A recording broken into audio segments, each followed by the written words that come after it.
the time, it was the worst crash in aviation history. It was just a scene of absolute, utter devastation.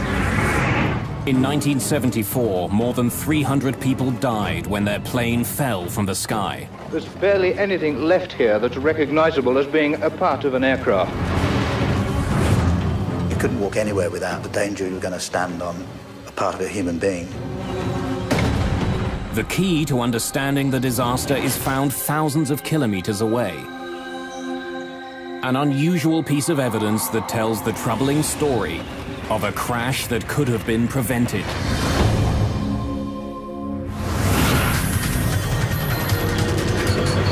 Mayday, Mayday.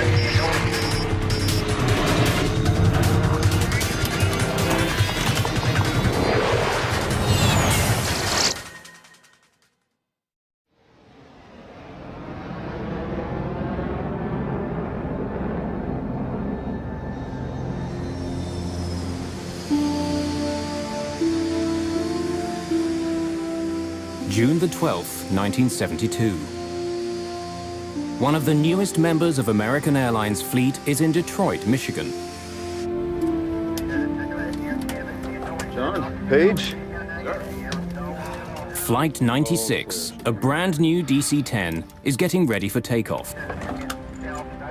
Captain Bryce McCormick and co-pilot Paige Whitney have been in the plane for hours. Back there, so when we're in flight, if you can get a chance just to look at that. Detroit is just a stopover on a flight from LA to Buffalo and then to New York. You got there? You ready to try one, Paige? All right, sir.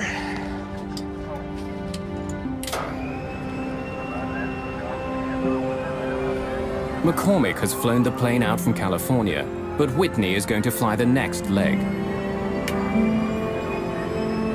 Both men want as much time at the controls as possible. Neither one of them has more than 75 hours flying the DC-10. Few pilots have more. There simply aren't enough of the planes in the air. In 1972, the DC-10 had just been introduced. The plane is the latest advance to passenger jets. Its style and its size set it apart from other airliners. The McDonnell Douglas Corporation has spent more than $1 billion developing it. In the late 60s, there was a race going among the three major manufacturers of jetliners, McDonnell Douglas, Boeing, and Lockheed, to see who could get the first jumbo out. So they got really busy on getting this DC-10 into production as fast as they could. And one of the things that they could not suffer were many delays based on some problem with the design. American Airlines is one of the first companies to buy the plane.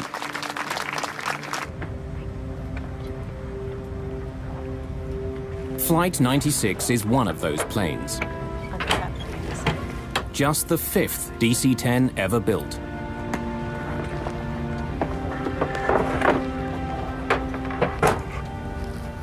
Cydia Smith has just been trained to be the chief flight attendant on the DC-10.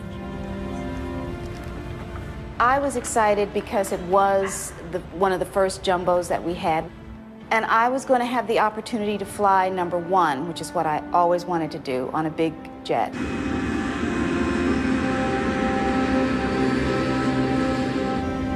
Okay, you got it?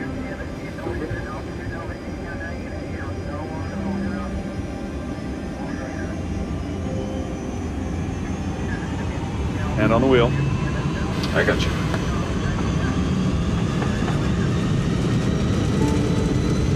V1, rotate.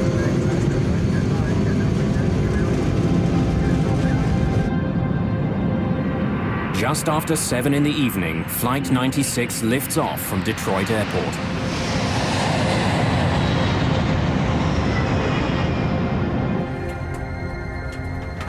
Just minutes after takeoff, the plane is rising easily through 3,500 meters over Windsor, Ontario, Canada.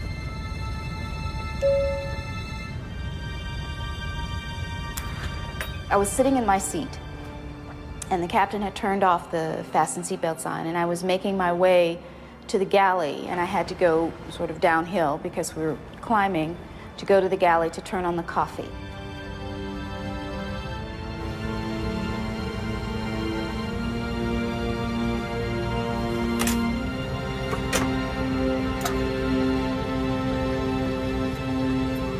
when I punched the coffee and I moved over to one side, that's when it happened.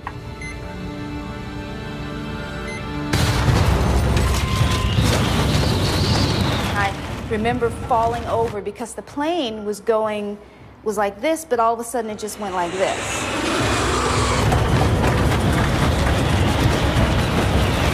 I saw ceiling compartments fall, and I saw things coming out of pockets and everything, and I thought to myself, oh boy. It felt like the last day of my life. We hit something! We lost an engine here! In the cockpit, the crew is fighting for control of their jet. The throttles which control the 3 engines have snapped to idle. The plane loses almost all its thrust. The huge jet begins slowing down. The plane immediately took a huge drop. And the next thing that happened was I was hit in the face with a piece of the plane. My husband was frantically trying to find a stewardess to give me something to put a pressure on my face to stop the bleeding. Let me have it! McCormick takes over control of the plane.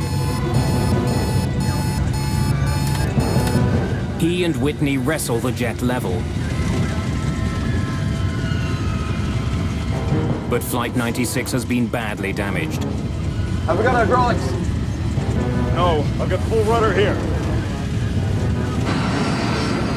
The rudder on the tail, which controls the direction of the jet, is jammed to the right. That's forcing the plane to swing dramatically in that direction. While McCormick fights to turn his damaged plane back to Detroit, Cydia Smith is shocked to see a gaping hole in the floor of the main passenger cabin. People were asking me, what to do, and I knew that I didn't know what to tell them. Smith has been able to account for all of her passengers. But flight attendant Sandra McConnell is missing. Sandra! Can you hear me? Sandra, where are you? And finally, I saw her come out of one of the bathrooms. McConnell has to cross the hole in the floor to move to safety.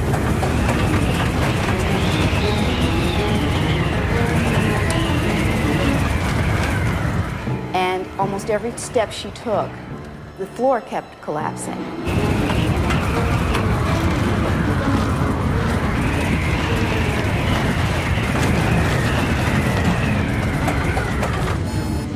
The crew brings up power to the engines on the wings. But the third engine on the tail stubbornly refuses to respond. Center, this is American Airlines Flight 96. We got an emergency. American 96, roger. Type of emergency? We've got a jammed rudder. We need to get down and make an approach. Along with his engine and his rudder, McCormick is also having trouble controlling the elevators on the tail of the plane. They help him move the massive plane up and down. They're slow to respond, but he can move them. The situation isn't completely hopeless. I think it's going to fly! American 96, turn for the right, heading 200. Without complete control of the elevators, and with a rudder that's frozen to the right, McCormick has to use his engines to turn the plane. By increasing the thrust on one side of the plane, he can change direction. But it won't be fast. I have no rudder control whatsoever. So our turns are going to have to be very slow and cautious. All of the passengers move as far away from the hole in the back as possible.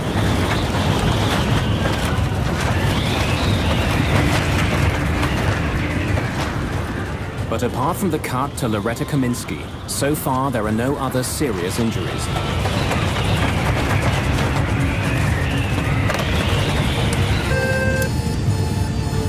Captain, there's a hole in the back of the plane. A hole? Yes, sir. What do you want us to do? Get everyone ready for an emergency landing. Bryce McCormick's DC-10 is badly damaged. The lives of everyone on board now depend entirely on his ability to land a plane that can barely fly.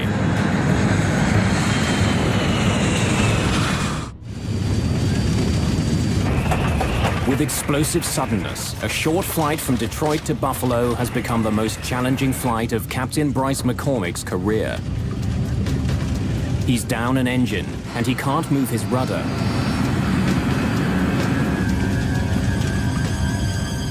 As he heads back to Detroit, McCormick begins to slow his plane down so it can land safely.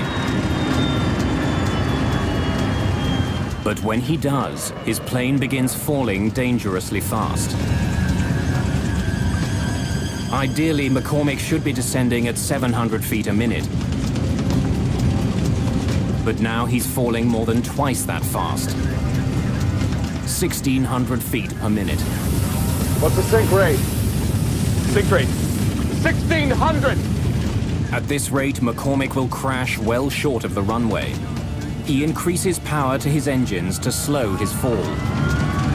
Sink rate, 700. McCormick has slowed the plane's descent to 700 feet per minute. But to do that, he's had to increase his forward airspeed, which means he'll be landing far faster than usual. For the first time since the beginning of the crisis, McCormick talks to the passengers. Ladies and gentlemen, this is your captain speaking. We've had a small problem, but the plane is under control now, and we're heading back to Detroit for an emergency landing. Bryce McCormick was as calm as if he were welcoming you on the plane. As the plane nears the airport, flight attendants ask passengers to remove their shoes and any sharp pieces of jewelry. They had to take off their shoes and glasses. We collected everything in a blanket. Less than half an hour after leaving, the badly damaged DC-10 struggles back to the Detroit airport. The few minutes that it took to get back to Detroit were the longest minutes that I will ever remember spending on an airplane, because we were sure that we were not going to survive.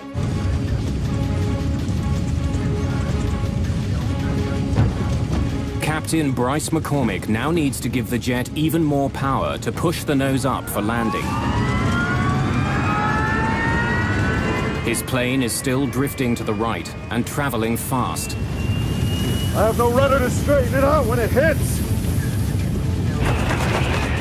The DC-10 with 67 people aboard roars toward the runway at almost 300 kilometers an hour.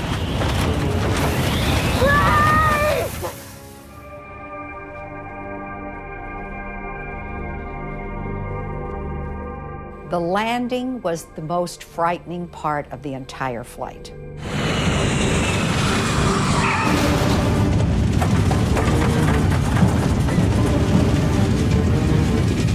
When the plane hits the ground, it begins veering hard to the right. Once the plane landed, it seemed like we just went on forever. I mean, it was just forever. One set of landing gear wheels runs off the runway and through the grass.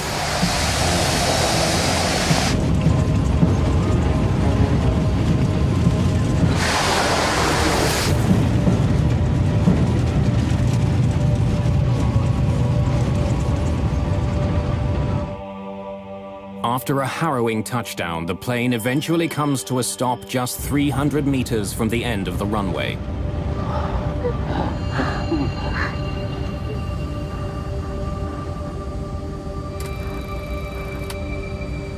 Okay. Engines off at your discretion. Shut him down. Every woman wanted to hug him, and he was just amazing, because it was just at that moment that we all realized that we were alive because of him, that he literally had saved our lives.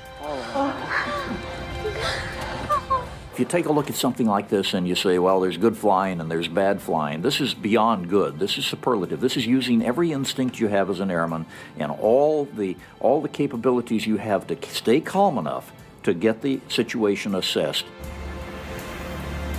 With the plane on the ground, the crew has its first opportunity to inspect the damage. The captain and I walked back when everybody was off.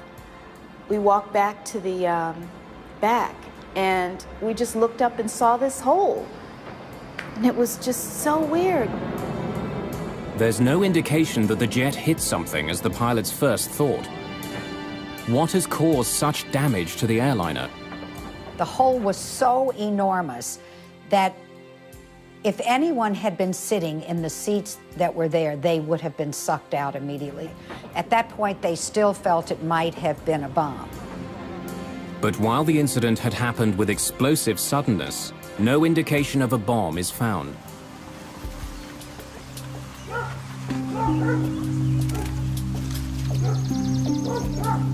As investigators begin their work, they discover that not all of the DC-10 is at the Detroit airport.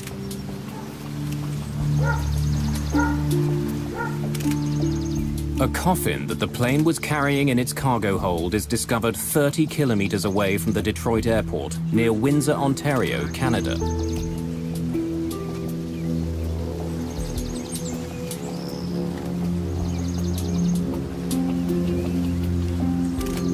Investigators also find the plane's rear cargo door.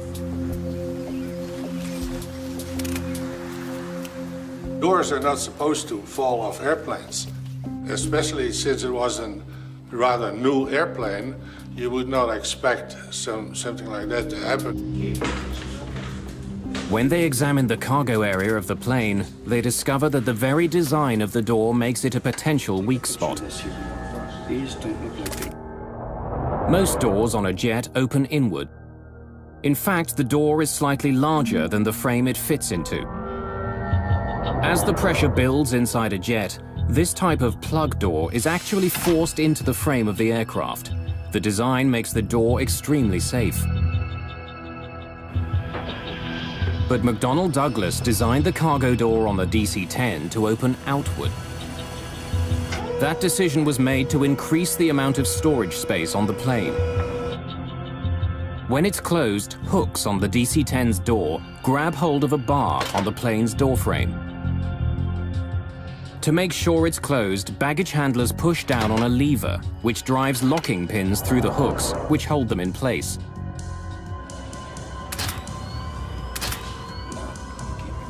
When investigators examine the cargo area of the plane, they don't find any structural damage around the door. When they study the locks on the cargo door itself, they find that the latches are not completely closed.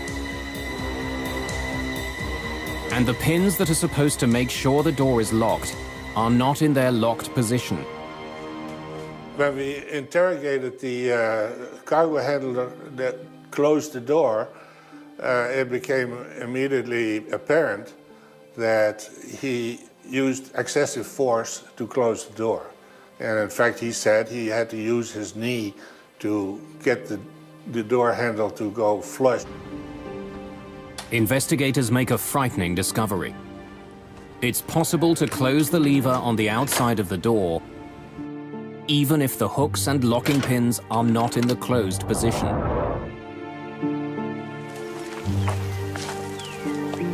Paul Eddy is a journalist who investigated the history of the DC-10. What Windsor showed is that you could actually pull the handle in order to buckle the top fixture so that the handle went home properly, but the locking pins had not gone through the spools. Engage the lever. This means that baggage handlers can believe the door is closed when it's not. Not only can the outside lever be closed without the locks being fully engaged, there's no way for the crew of the plane to know. The faulty locking pins will still turn off the warning light, even though they aren't in their proper position. The door was a ticking time bomb. As passenger jets climb, the difference between the pressure inside the plane and the pressure outside the plane grows. If a door isn't properly shut, it will blow out with explosive force. The problem on the American Airlines flight began as the plane passed through 3,500 meters. When the door blew, the coffin in the cargo hold was sucked out. When the air pressure inside the plane was released, anything that wasn't firmly attached was pulled out of the airliner. It's a really startling thing if you're not expecting it. What you've got is a lot of air stuffed inside this pressure vessel that now wants to get out. And the bigger the airplane is, the more powerful the hurricane of air leaving the airplane is during that period of time. By itself, explosive decompression does not make a plane unflyable. So why had Captain McCormick experienced such difficulties controlling his jet? Investigators take a closer look at the back of the plane's cabin and learn that the very design of the DC-10 makes it vulnerable. When the cargo door blew off, there was so much pressure on the floor of the cabin that it collapsed into the cargo compartment below. When it did, the floor ripped into some of the plane's critical control systems. When it collapsed the floor, it took the cables that controlled number 2 engine, and it took most of the cables, or impeded most of the cables, that had to do with the flight controls in the back. I think it's going to fly! It left McCormick just enough control to keep his plane level. The remarkable flying of Bryce McCormick had saved the lives of everyone on board Flight 96. But there was a problem with one of the newest and most expensive planes flying over North America. In the Windsor incident, there was an obvious flaw. And that's where the NTSB said, look, here is really the smoking gun, the ability to close that thing without having all those locks engaged. Let's make sure we change this system right now. Every DC-10 operator needs to know this. I want everything checked. I want all the bolts checked first. Chuck Miller is the head of the NTSB's Aviation Safety Bureau. You have to check all the latches, okay? Every single latch. It's his responsibility to point out problems with the new DC-10 and propose solutions. He helps write the fixes he thinks McDonnell Douglas needs to make to keep the plane safe. He was a very, very professional man, and he had his investigators had enormous respect for him. Chuck didn't sit back in the office. Chuck was always on the scene. For Chuck Miller, fixing the DC-10 is a matter of professional pride. For McDonnell Douglas, the near accident over Windsor has enormous implications. Their billion-dollar gamble came close to tumbling from the sky. If anything else goes wrong, the company itself could be at stake.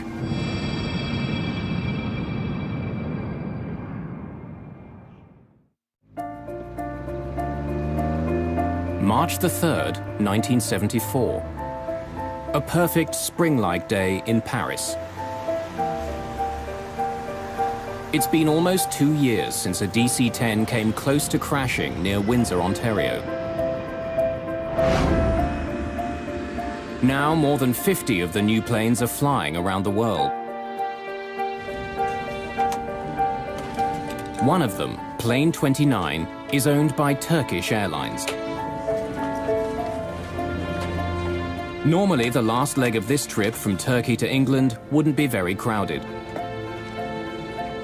But today, the DC-10 is filling up fast. People are squeezing into seats throughout the plane. A strike at a British airline has passengers scrambling for any flight back to London. Wendy Wheel is one of many last-minute additions to the flight. A model, she's returning home after a shoot in Spain. We'd been married for 18 months, and we were about to start a family. I believe the secret of her success for modeling was not just that she was a very attractive girl and good model material, but she was generally liked by all the photographers because she had such a pleasing, lovely, light personality.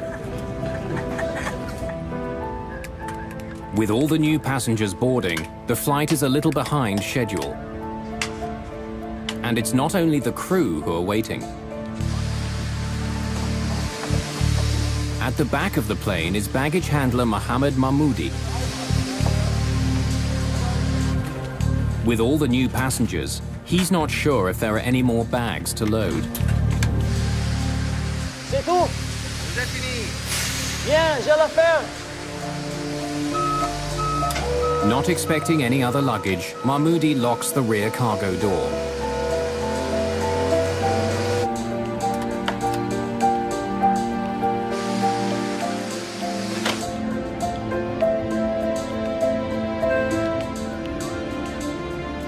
The DC-10 is set to go.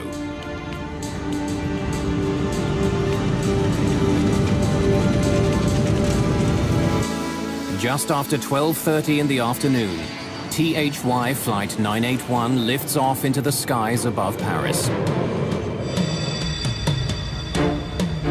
London is less than an hour away.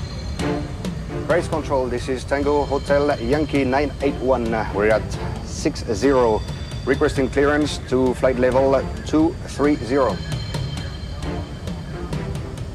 Tango Hotel Yankee 981, you are cleared to flight level 230. 981, roger.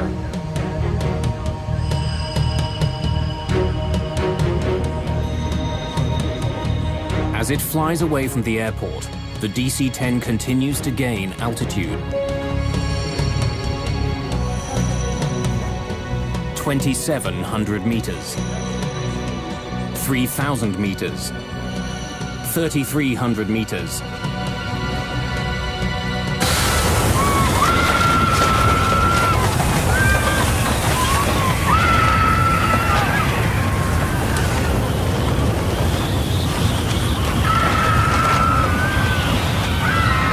The huge jet shudders and banks to the left.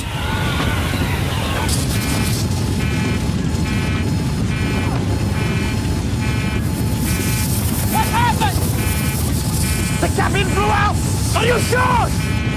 Just 16 seconds after the start of the crisis, the crew struggles to save their crippled jet. The nose is pitching down, the plane picking up speed. Bring it up!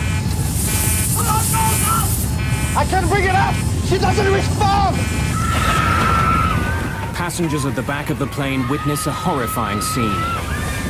2 rows of seats have simply disappeared. Through a huge hole in the floor, passengers can see the sky over France. 7,000 feet! Hydraulics! We've lost it! The crew discovers that they have no hydraulic power with which to control the plane. Without it, they can't move their rudder or elevators. Even without its most basic controls, the plane begins to level out. But it's fallen too far. Looks like we're going to hit the ground! Speed! The DC-10 is traveling almost 800 kilometers an hour.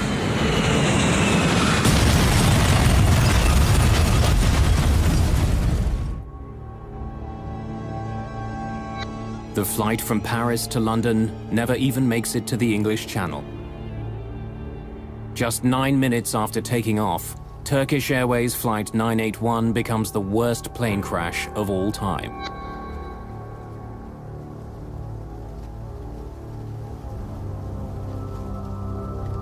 In London, the flight is listed as delayed. The news of the crash comes out slowly. I went to the ticket office kiosk and I asked what has happened to the flight, and instantly the look on the gentleman's face behind the counter told me something was wrong, instantly. There's barely anything left here that's recognizable as being a part of an aircraft. I looked on the television and I just thought, well, I just hope she's dead. because I just saw the carnage of the forest in Senlis, and it was like looking at a First World War trench movie. Flight 981, carrying 346 passengers, virtually disintegrates on impact.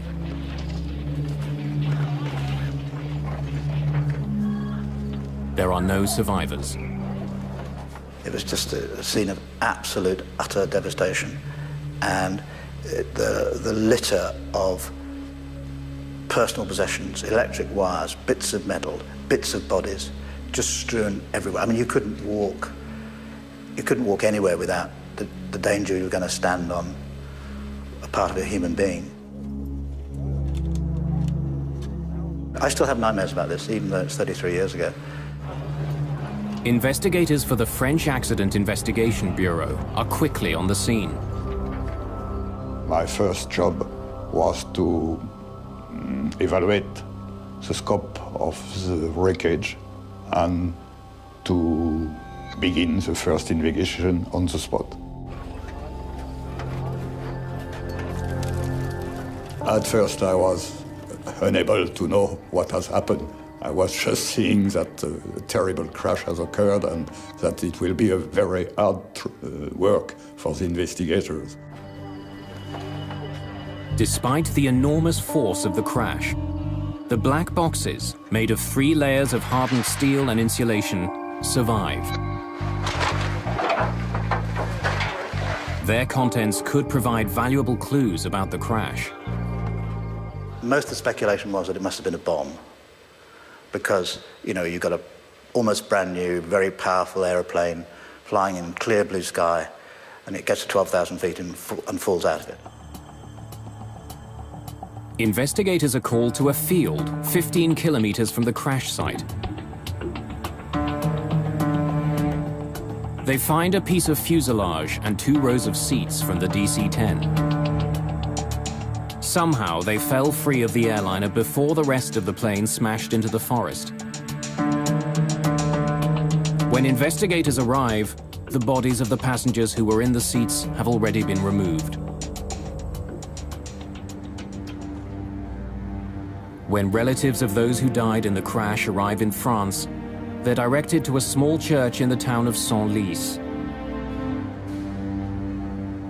One of the saddest sights I've ever seen is in this church. They laid out on tables everything they'd found, you know, clothing, possessions, teddy bears, rings, watches. And then relatives who wanted to were allowed to come and walk around these trestle tables with all this stuff laid out.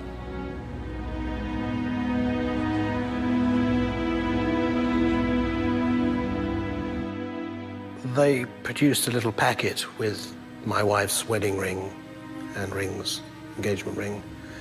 It was all pretty battered up, so you could imagine the thoughts that went through my mind.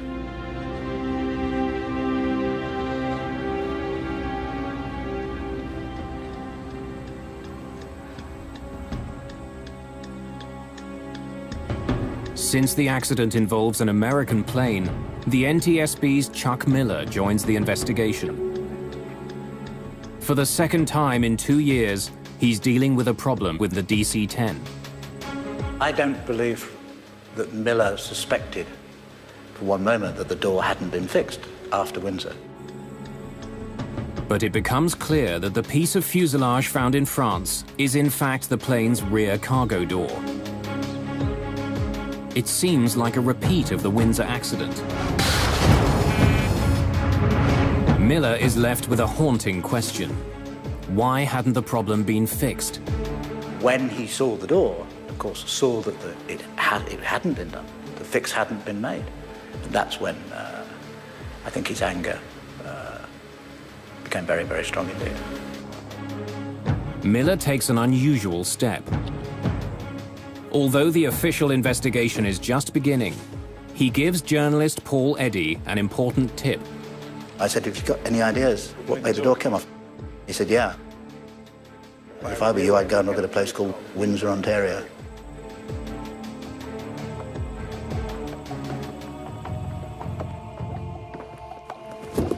Hello. I'm Chuck Miller. Miller shares his suspicions with the French investigators. Could you please pass these around?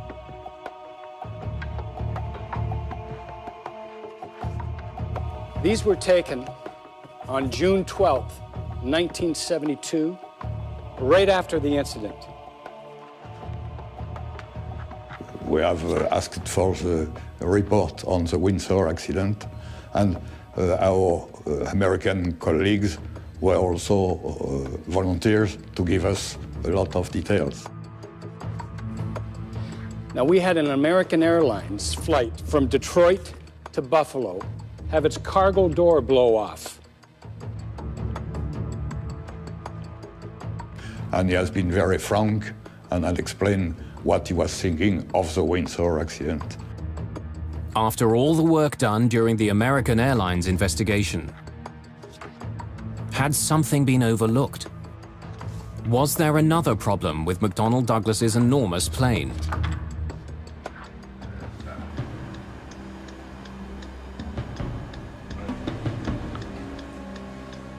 With the information from Chuck Miller, French investigators take a closer look at the plane's cargo door. They make a shocking discovery. There is no new problem. It's just like the American Airlines case all over again. The latches that are supposed to hold the cargo door closed aren't locked.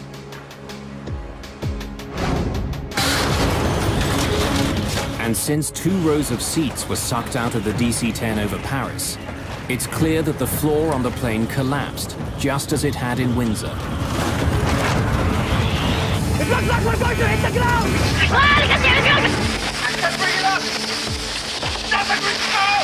In fact, when investigators listen to the cockpit voice recorder, they find that the Turkish flight crew had even less control of their plane than the crew of American Airlines Flight 96. We need to get down and make an approach. I think it's going to fly! Over Windsor, Bryce McCormick was able to recover his plane and land it. But in Paris, all the hydraulic systems were destroyed. We've lost it! The hydraulic fluid helps crews move the rudder and elevators on the tail. Not being able to control them meant the crew couldn't keep their plane in the sky. The basic problem was the Paris flight was much heavier in terms of the number of people on board. The floor, when it collapsed with such a tremendous amount of pressure that it literally severed all the cables and controlled the back. They had no hope after that point. You and each of you solemnly swear that the testimony you're about Shortly after the crash of Turkish Airlines Flight 981, Chuck Miller is back in the United States. Our first witness this morning is Mr. C.O. Miller, Director of the Bureau of Aviation Safety of the NTSB. This time, he's facing questions from American senators. A potentially catastrophic design defect. A special hearing begins to find out how a problem that was identified in 1972 could bring another plane down 2 years later. Of course, our understanding up to this time, they all had been. What you've got to now discover is why wasn't that door fixed? Why would a major, venerable, mighty American corporation deliberately do something like this? Less than a month after the near crash over Windsor, the NTSB had made 2 very specific recommendations. Miller and his investigators recommended that a change be made to the locking mechanism. Engage the lever. They wanted to make sure that it was physically impossible for baggage handlers to close the lever without the locking pins being in place. They also suggested that vents be put into the floors of all DC-10s. This would rapidly allow the pressurized cabin air to equalize without collapsing the floor. But in the 2 years since the accident, neither one of these recommendations was implemented. There is a fundamental problem at the heart of aviation safety, and has been in the United States for a very long time, and that is that it's the job of the NTSB to discover what's happened and to come up with recommendations as to how to prevent it happening again, but it has absolutely no authority to implement them. The NTSB does not have regulatory authority. They have to turn to the FAA, as they did, and say, we want these things done. And that's where the system went wrong. If the FAA, the Federal Aviation Administration, issues an airworthiness directive, planes are pulled out of service until the proper fix is made. But as serious as the problems on the DC-10 were, no airworthiness directive was ever issued. A so-called gentleman's agreement between the head of the FAA and the head of McDonnell Douglas stopped it from happening. The gentleman's agreement is the root cause of Paris. There is no question that if an airworthiness directive had been issued, as it should have been after Windsor, Paris would not have happened. It was an entirely avoidable accident. McDonnell Douglas assured the FAA that it would fix the problem voluntarily. An airworthiness directive would cast a shadow on the still fledgling DC-10. The last thing in the world you want is for the public or any of the airlines who are going to be operating these airplanes to think, uh-oh, maybe there's some flaws in this bird. And so an airworthiness directive, especially one that requires you to go back and re-engineer something, is a really horrific thought for a manufacturer. McDonnell Douglas did make changes to the way the cargo door was built. A peephole was cut in the bottom of the door so baggage handlers could see if the locking pins had engaged. Several warning signs were also attached to the plane's door. The company also made other changes to the DC-10. These included increasing the length of the locking pins and attaching a plate to the inside of the door. This plate would make it physically impossible to push down the lever if the door wasn't properly locked. But each of the proposed fixes had its own problem. Many baggage handlers didn't know what the small window in the door was for. And the baggage handler in Paris read and spoke 3 languages, but not English, the only language in which the warning signs were written. The support plate that was supposed to be installed in the door was never attached to the jet that crashed in Paris. Papers confirming the completion of the work are also uncovered. But no matter what the paper trail says, the fix was never made. Again, the problem is you don't have an independent FAA inspector coming along to look and see it and then put his stamp on it, because it wasn't an airworthiness directive. In the years following the Turkish Airlines crash, an enormous flurry of lawsuits are filed in California. The tragic story of the DC-10 has one more surprise in store.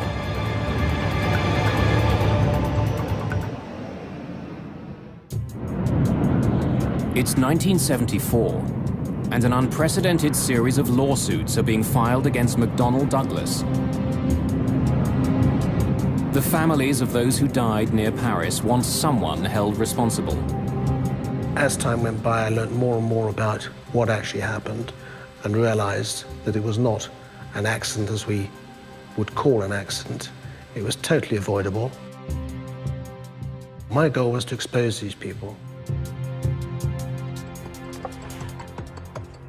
In the weeks leading up to the trial, lawyers who are involved in the case have access to the entire history of the DC-10's development. They're not the only ones who pore through the evidence. So does journalist Paul Eddy. We were determined to get to those documents and that testimony. Somebody gave us a key to the depository where the documents were, and so at night we would go in and then had a huge accumulated pile of documents to go through in order to find out what they've been up to.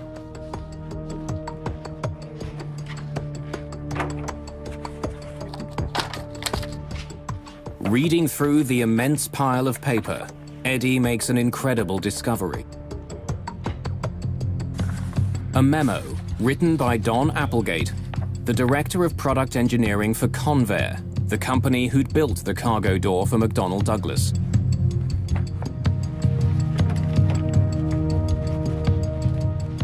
I think the point when we knew we got them was the Applegate Memorandum that specifically pre-warned this would happen.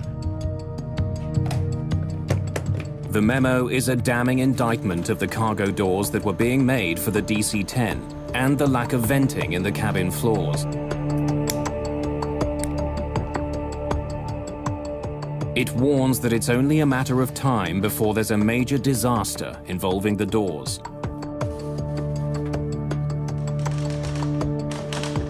The airplane demonstrated an inherent susceptibility to catastrophic failure when exposed to explosive decompression of the cargo compartment.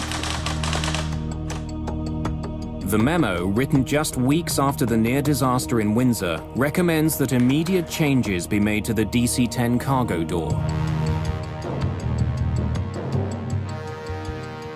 You know you've got them. You know you've got them because you know they knew. During the court case, another chilling find is made. Not only did McDonnell Douglas know about the problem after Windsor, they knew during the development of the DC-10. 4 years before the Paris crash, 2 years before Windsor, the cargo door failed during a pressure test. The company knew there was a problem, but the fundamental design of the door stayed the same. I could not believe a large corporation, McDonnell Douglas at the time, could do such a thing, could risk our lives, ordinary people's lives, for the sake of money. Well, in aviation, it's called tombstone technology. In other words, we always have the balance of money. And unfortunately, over the years, it has been true more times than not that we have had to wait until we had enough people die in an accident to say, you know, we really are going to have to spend the money over here. The Applegate memo and other information that comes out during the court case leads to one of the biggest settlements in the history of aviation. McDonnell Douglas paid over $80 million in damages. After the Paris crash, foolproof changes were finally made to the DC-10 cargo door. And this time, nothing was left to chance. The FAA issued an airworthiness directive that ensured the doors would never again open in mid-air. And it worked. After Paris, there wasn't another serious incident involving the cargo doors on a DC-10. But the plane's history and an intensely competitive industry did have an impact. McDonnell Douglas sold far fewer commercial DC-10s than it had once hoped for. Most of the pilots that I know who have flown the DC-10 over the years really love the old bird. She's probably a little more clunky than the 747 in terms of her heaviness of flight controls, but it's still a lovely bird to fly. That's fine, but you can't disassociate either the airplane or the company from the awful reputation that the crash left. Eventually, McDonnell Douglas itself disappears. The company was bought by Boeing in 1996. In the forest outside Paris, a monument now stands honoring those who were killed on Flight 981. A permanent reminder of one of the most disturbing crashes in the history of aviation.